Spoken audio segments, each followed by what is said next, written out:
Assalamualaikum warahmatullahi wabarakatuh. Hari ini adalah kuliah daring pertemuan terakhir ya. Eh, kita akan mengambil judul yang eh, dua bab di sini, yaitu mengenai struktur organisasi dan macam-macam badan usaha. Makanya kuliah terakhir ini agak panjang ya, sekitar 40 menit video ini. Jadi nanti bahan untuk UTS itu nanti dari teori manajemen umum sampai kepada organisasi yang berbadan hukum sampai bab terakhir ya. Saya kira nanti modul akan nanti saya bagikan lagi yang hasil diedit ya, hasil editnya nanti saya bagikan lagi.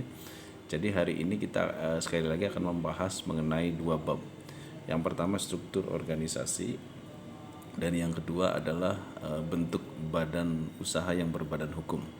Oke, struktur organisasi mungkin Anda kalau Anda masuk sebuah apa namanya kalau Anda masuk sebuah perusahaan atau organisasi, maka di situ Anda akan mendapatkan yang namanya gambar, ada gambar struktur organisasi ya. Dalam ruangan itu misalkan ada struktur organisasi. Gambarnya biasanya kotak-kotak bertingkat ya. Nah, itu struktur organisasi. Mungkin kalau sekedar gambar mah mudah, tapi yang sulit itu adalah bagaimana struktur organisasi itu menggambarkan hubungan dan juga garis wenang serta job deskripsi yang ada di dalamnya. Oke, kita bahas secara definitif. Ya, struktur organisasi dapat diartikan sebagai susunan-susunan, ya, berarti semacam susunan atau komposisi, dan memiliki hubungan, berarti ada keterkaitan antar bagian. Nanti disitunya juga ada posisi-posisi dalam suatu organisasi. Oke. Yang terpenting ketika Anda menggambar unsur-unsur dalam struktur organisasi, itu yang pertama adalah kalau Anda membuat sebuah struktur organisasi dalam sebuah organisasi ya, yang pertama kita harus melihat ada spesialisasi aktivitas. Spesialisasi itu artinya kekhususan atau bahwa aktivitas itu memiliki spesifikasi ya. Nah, jadi di sini kalau ketika Anda menggambar struktur organisasi harus diingat di sini ada spesifikasi tugas. Nah, perorangan ya, kalau dalam satu orang, atau bisa juga tim atau unit, unit ya, dalam penyatuan tugas-tugas tersebut dalam unit kerja pendepartemenan. Jadi intinya ketika Anda membuat sebuah struktur organisasi itu Anda harus jelas tugasnya. Misalkan begini, Anda bikin struktur, ada sekretaris misalkan, ada bendahara, ada ketua unit ini, ada di bawahnya ada ketua unit ini, unit ini, unit ini. Nah, di situ ada spesifikasi tugas. Tentu bendahara dengan sekretaris spesifikasi tugasnya berbeda. Misalkan antara kepala unit misalkan penjualan itu berbeda dengan kepala unit misalkan produksi. Nah, itu adalah yang disebut dengan spesifikasi. Kemudian ada standarisasi. Ya, standarisasi ini biasanya kalau di dalam organisasi ada SOP. SOP itu adalah menggambarkan mengenai standar kerjanya. Ada standar kerjanya di sana. Kalau dalam perusahaan yang kompleks itu ada standar SOP, standar operasional ya, penugasan. Jadi di situ ada misalkan seorang marketing itu adalah dia aktivitasnya apa saja ya, uraian pekerjaannya apa saja, job deskripsinya apa saja, instruksinya bagaimana, ada SOP-nya. Nah, terus kemudian dalam struktur organisasi itu adalah prosedur yang mengintegrasikan fungsi, maka ada gambar biasanya. Nanti kita akan gambar struktur organisasi. Dalam struktur organisasi itu ada garis-garis ya. Garis-garis itu mengintegrasikan fungsi-fungsi subunit dalam organisasi. Ya, jadi misalkan kalau kita lihat, saya memberikan contoh di sini misalkan. Ini namanya garis koordinasi. Nah, ini contoh misalkan. Ya, ini. Nah, ini adalah garis koordinasi di sini. Ya, jadi ada koordinasinya bahwa manajer umum dia harus bertanggung jawab pada direktur utama perusahaan, ada manajer pemasaran. Dia manajer umum tidak bertanggung jawab ke sini, tapi bertanggung jawab ke direktur ini. Ini bertanggung jawab langsung ke sini. Ya, sedangkan yang di bawahnya, ya, yang di bawahnya, misalkan penjualan pimpinan yang di bawahnya ini adalah dia tidak bertanggung jawab ke direktur utama, tapi bertanggung jawab ke manajer umum. Itu namanya adalah itu adalah koordinasi, ya. Oke, kita buka lagi di atas. Itu hanya gambar contoh saja. Nah, itu namanya koordinasi aktivitas. Kemudian di dalam struktur organisasi ada yang dimaksud dengan pengambilan keputusan. Pengambilan keputusan itu ada dua dalam struktur organisasi. Ada sentralisasi, keputusan yang diambil pada tingkat top manajemen saja, ya. Jadi dia terpusat keputusannya. Ada desentralisasi, ya, keputusan. Ini kekuasaan bukan ini otoritas. Oke, otoritas pengambilan keputusan.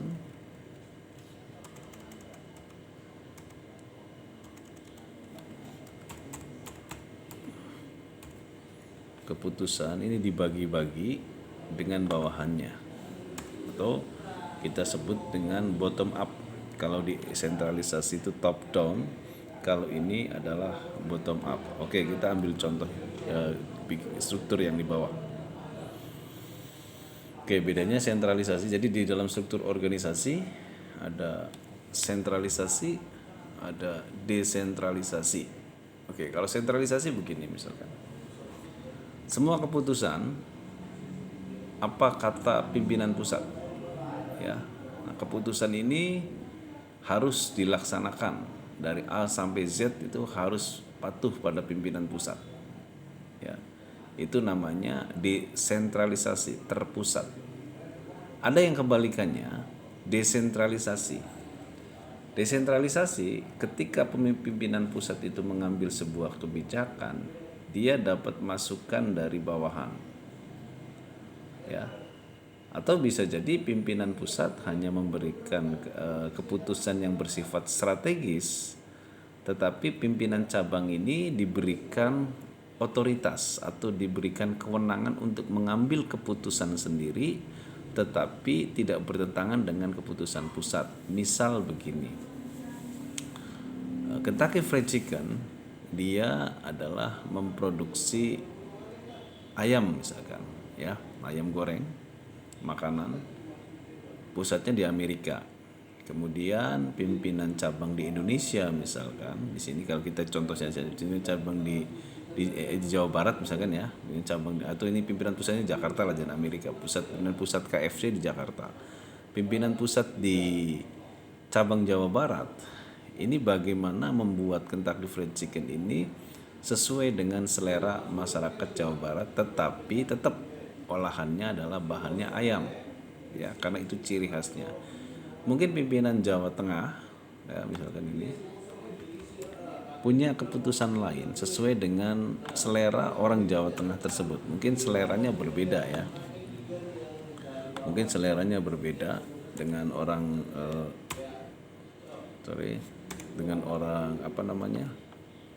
dengan orang Jawa Barat, Jawa Tengah ini. Nah, ini semua diberi keputusan otoritas, tapi jangan berlawanan dengan pimpinan pusat, ya. Seperti era otonomi daerah saja, kalau kita lihat keputusan kepala daerah itu bisa mengambil keputusan yang yang mutlak, bukan yang mutlak, disesuaikan dengan keputusan yang disesuaikan dengan kondisi daerahnya, maka kita kenal dengan namanya otonomi daerah. Nah, itu yang dimaksud dengan selanjutnya adalah mengenai pengambilan keputusan sentralisasi dan desentralisasi. Kemudian di dalam struktur organisasi juga ukuran unit kerja, ya. Biasanya semakin besar semakin banyak jumlah yang terlibat dalam organisasi itu, maka struktur organisasinya juga besar. Semakin kecil organisasi itu, maka strukturnya juga akan gambar strukturnya juga kecil. Nah, apa saja sih ya faktor-faktor yang mempengaruhi rancangan struktur organisasi? Ya, yang pertama adalah strategi organisasi. Rancangan struktur, rancangan struktur, rancangan struktur organisasi tergantung daripada rancangan strategi organisasinya. Ya, jadi yang pertama apa saja faktor-faktor yang mempengaruhi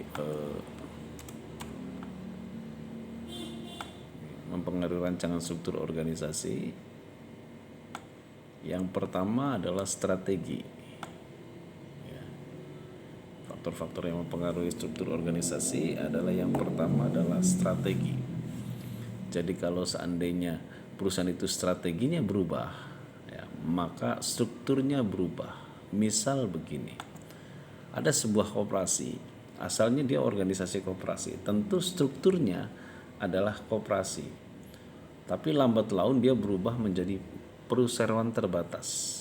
Strateginya, visi misinya berubah. Maka akan bentuk strukturnya pun akan berubah. Contoh, ya, contoh lain. Misalkan perusahaan dulunya cuma cabang di Indramayu saja. Kemudian dia luas, ada beberapa cabang, maka strukturnya pun dia akan bertambah besar. Maka di sini akan berubah strukturnya. Nah, itu yang pertama, strategi organisasi. Oke. Selanjutnya adalah teknologi yang digunakan. Ya, contoh, zaman sekarang adalah era orang menggunakan teknologi informasi. Dengan adanya teknologi informasi, jelas jumlah tenaga kerja yang terlibat di dalam organisasi tersebut berkurang karena digantikan oleh komputer. Apalagi nanti suatu saat ada artificial intelligence gitu yang menggantikan tugas-tugas manusia.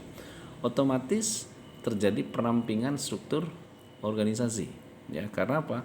Karena hadirnya teknologi tersebut. Misal begini, kalau kita lihat di bank saat ini banyak teller-teller yang sudah dikurangi.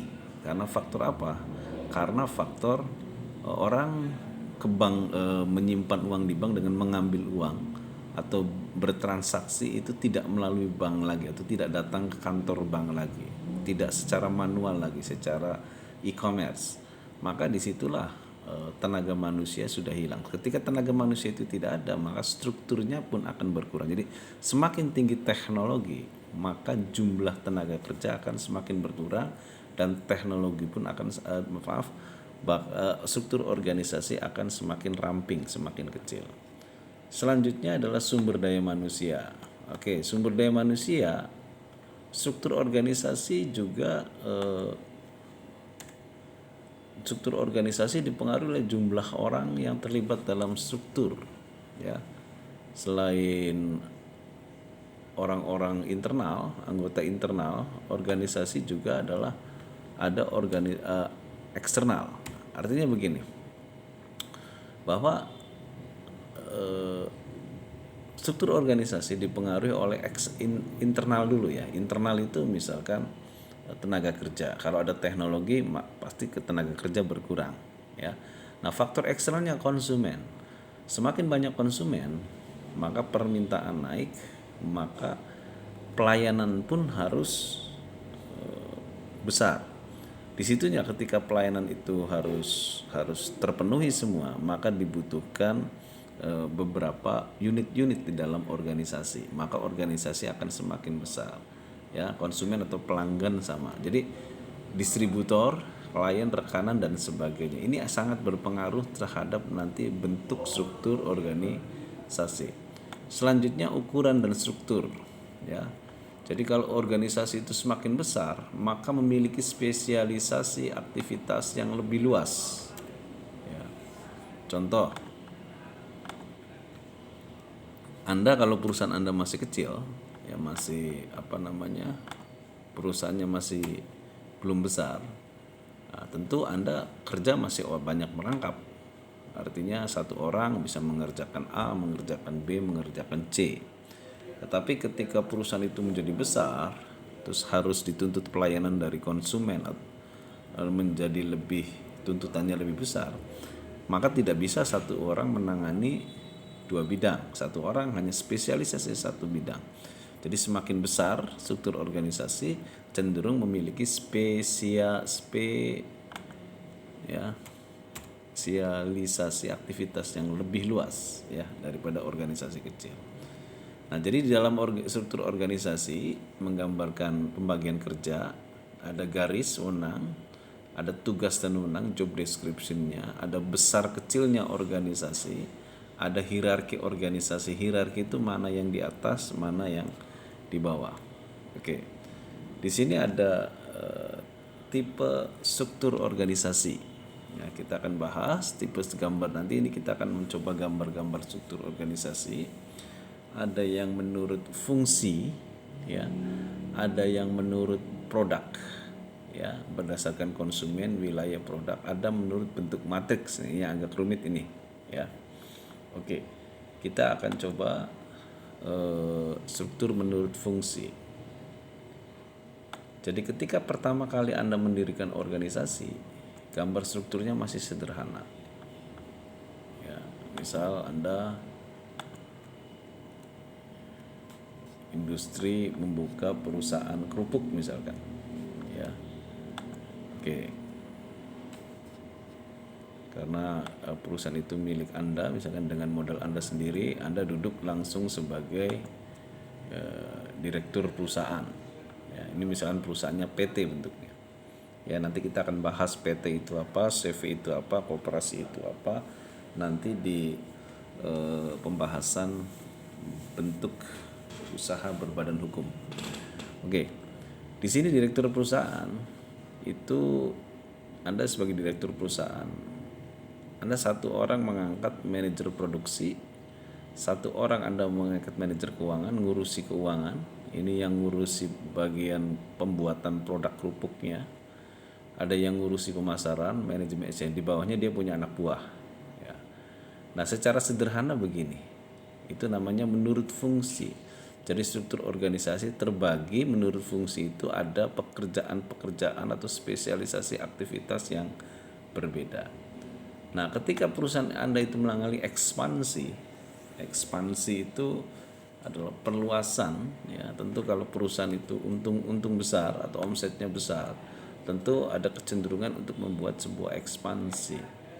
Maka dia akan membuat sebuah perluasan struktur organisasi, ya, perluasan struktur organisasi, ya. Jadi di sini direktur utama perusahaan, nah dia mulai mengangkat manajer umum. Nah, dia misalkan terjadi ekspansinya yang disebut dengan ekspansi produk, bukan wilayah. Misal tadi tadi contohnya susu, kerupuk. Ini dalam contoh gambar ini dia produksi susu. Dalam perusahaan ini dia memproduksi 3 macam susu. Ada susu untuk segmen anak-anak, ada susu untuk orang dewasa, ada susu lanjut usia. Ya, ada kan produk-produk pakai segmen usia seperti Anlin itu kan, ya. Ya.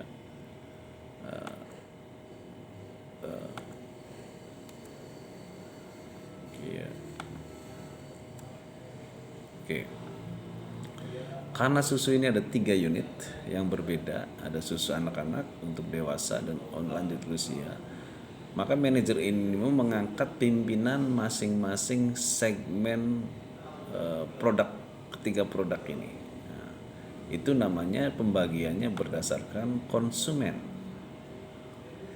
Ya, jadi ekspansinya ekspansi produk, ada produk ekspansi produk, tapi produk berdasarkan konsumen. Ada susu untuk anak-anak, susu dewasa, selanjutnya. Sama halnya kalau misalkan kayak di misalkan Biore, ada for men, ada for women, ya. Ini dia berdasarkan konsumen, segmen konsumen. Nah, ada juga di sini dia ekspansi tapi berdasarkan diversifikasi produk. Misalkan dalam perusahaan itu dia membuat sebuah produk televisi, produk radio, produk DVD misalkan, atau misalkan komputer kalau zaman sekarang. Nah, jadi direktur perusahaan ini membawahi 3 meja produk yang berbeda. Kalau tadi mah produknya sama, konsumennya berbeda. Kalau ini produknya yang berbeda. Contoh misalkan eh, Yamaha, Honda membuat sebuah produk mobil dan motor. Nah, ini kan satu produk yang berbeda, maka beda manajer, ada manajer produk motor, ada manajer produk mobil. Nah, itu adalah ekspansi dari berdasarkan produk. Kalau tadi berdasarkan konsumen. Ada juga yang berdasarkan wilayah pemasaran. Ya. Jadi ada juga misalkan berdasarkan wilayah pemasaran. Misalkan ini Jawa Tengah tadi.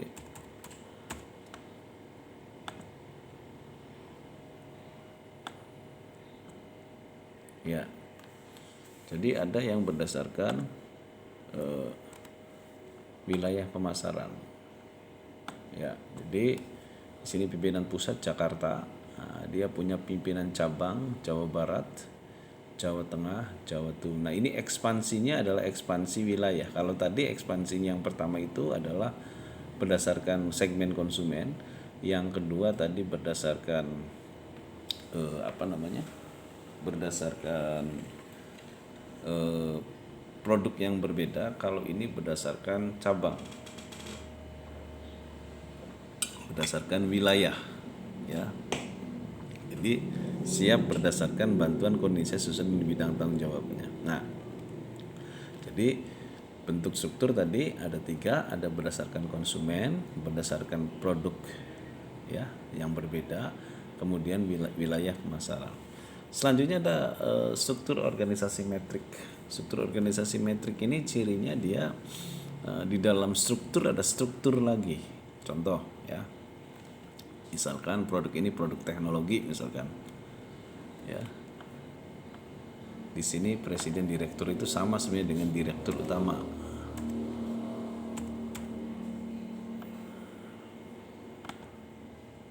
Oke, kita ganti saja di sini.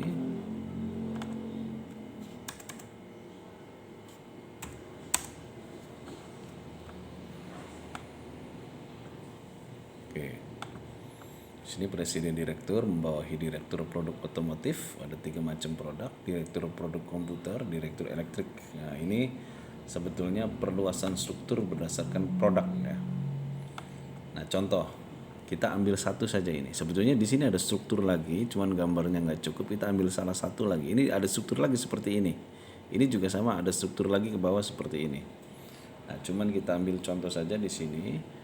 Direktur produk komputer ini membawahi manajer keuangan dengan manajer pemasaran. Ya. Nah, di bawahnya nanti ada kepala divisi tenaga kerja, kepala divisi penelitian, kepala divisi. Misalkan begini. Perusahaan itu ingin membuat sebuah, tadinya dia bikin PC, kemudian dia membuat laptop. Ya, berarti ada produk baru di situ. Tadinya dia bikin PC, sekarang dia bikin laptop. Nah, ini perusahaan akan membuat sebuah proyek penelitian, proyek produk laptop. Nah, ketika membuat penelitian ini, ya, ada proyek itu kan sifatnya sementara, ya. Nanti setelah jadi, nanti masuk bagian produksi untuk diproduksi. Nah, ketika membuat ini, dia butuh tenaga kerja atau tim dari bukan tenaga kerja, ya semacam tenaga kerja atau tim yang sifatnya ad hoc, yang kita sementara nanti bekerja di sini sementara. Jadi di mana dia misalkan nggak ngambil dari divisi tenaga kerja, kelompok pekerja dia masuk sini, kemudian dia mengambil dari divisi penelitian, kelompok penelitian di sini, kemudian divisi dari perlengkapan material. Jadi 3 orang ini yang berasal dari 3 divisi ini, ya, dia bekerja di sini. Ini nanti membuat struktur organisasi lagi, ya. Jadi ini orang ini masuk sini gambarnya, orang ini masuk sini, orang ini masuk sini. Dia bikin organisasi lagi di sini, yaitu misalkan ketua penelitian produk laptop. Ya. Jadi bisa jadi nanti ketika laptop itu sudah jadi, masuk ke bagian produksi, ini nanti bubar lagi. Karena ini struktur organisasi yang bersifat project atau ad hoc atau sementara. Nah, maka kenapa disebut dengan struktur organisasi metrik? Karena di sini menyilang. Ada yang ke bawah, ada yang ke sini.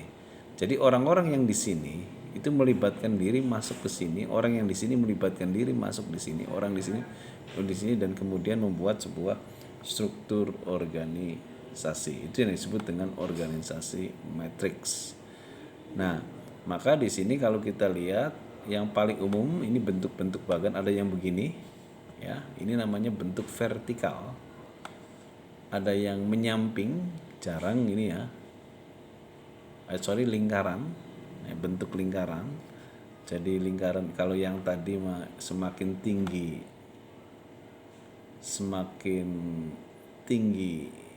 gambar semakin tinggi adalah semakin tinggi jabatannya, kalau semakin bawah jabatannya. Kalau bentuk lingkaran tadi vertikal ya, semakin besar itu tanggung jawab, dia semakin tinggi jawabannya, semakin kecil itu semakin rendah jabatannya. Misalkan direktur utama, dia membawahi bagian sekretariat, produksi, marketing, akuntan, kepala.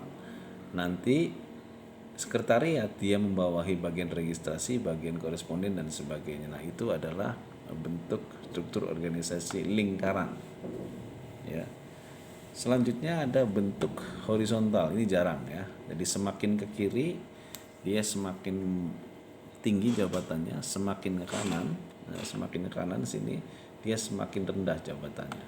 Ya, itu contoh. Ya, tapi kalau Anda struktur organisasinya sederhana, bisa secara deskriptif saja. Jadi deskriptif itu tidak usah dibikin gambar, tapi ditulis saja. Misalkan ketua, sekretaris, bendahara dan sebagainya. Kalau organisasinya kecil nggak usah bikin struktur, ya nggak usah bikin gambar seperti ini, tapi cukup deskripsinya saja. Ya misal di sini bentuk deskriptif ya, saya buat gini misalkan supaya Anda mengerti, nggak usah harus digambar, Anda bisa bentuk deskriptifnya saja. Nah di sini misalkan begini, kita coba di sini misalkan bentuk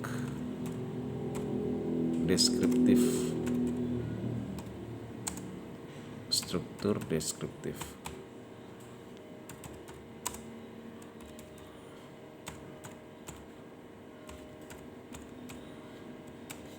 Oke, misal ketua,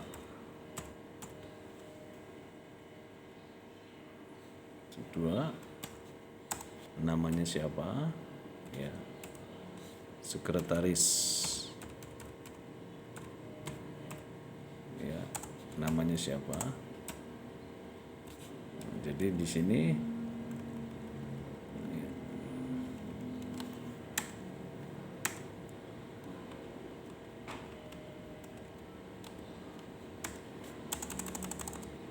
di sini terus kemudian Anda bikin misalkan bendahara.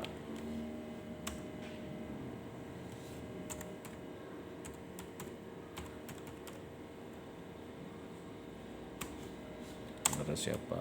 Kemudian koordinator umum.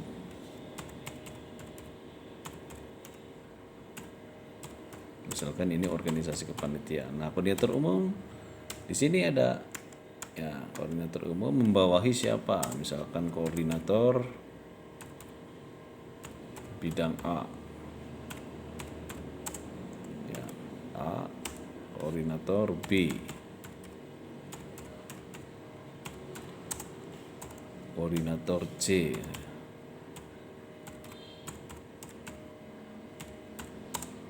Nah, ini namanya siapa-siapa di sini.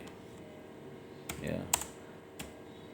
Nah, ini adalah bentuk deskriptif. Jadi dia tidak digambarkan secara lingkaran atau digambarkan secara ada garis strukturalnya, ada kotak-kotak bagiannya. Cukup ini saja kalau seandainya Anda menggunakan apabila Anda yang terlibatnya adalah sedikit. Nah, ya, jadi nggak usah harus bentuk seperti pakai kotak-kotak dan garis di atas ya. Oke, itu adalah bab mengenai struktur organisasi ya. Oke, karena ini pertemuan terakhir, nanti saya sambung lagi di sini yaitu bentuk organisasi berbadan hukum. Oke. Jadi dalam hal ini bentuk organisasi berbadan hukum itu kita akan membahas mengapa ada dua bentuk organisasi itu. Ada organisasi formal dengan non formal. Kalau organisasi non formal itu adalah misalkan Anda membuat sebuah perkumpulan, kemudian Anda mengangkat ketua, Anda mengangkat RDRT, Anda membuat sebuah struktur organisasi, selesai ya. Tapi kalau berbadan hukum, misalkan Anda membuat koperasi, Anda membuat PT, membuat CV, membuat perkumpulan, membuat yayasan, membuat komunitas, kemudian Anda disahkan misalkan oleh notaris misalkan ya. Nah, atau oleh departemen koperasi kalau koperasi ya. Nah, kalau dinotariskan berarti Anda nanti harus dapat sertifikat, selembar sertifikat bahwa Anda itu organisasinya sudah berbadan hukum notaris. Ya, itu namanya organisasi formal. Tapi kalau Anda tidak dinotariskan, tidak disahkan oleh organisasi eksternal, maka Anda disebut dengan organisasi informal. Ya, nah, yang akan kita bahas adalah di sini adalah organisasi formal yang menggunakan badan hukum ya. Misalkan melalui notaris ya. Oke.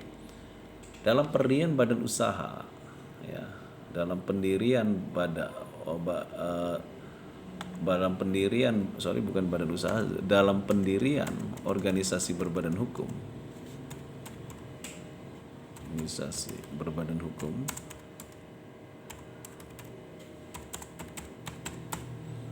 terdapat masalah-masalah yang harus dihadapi ya.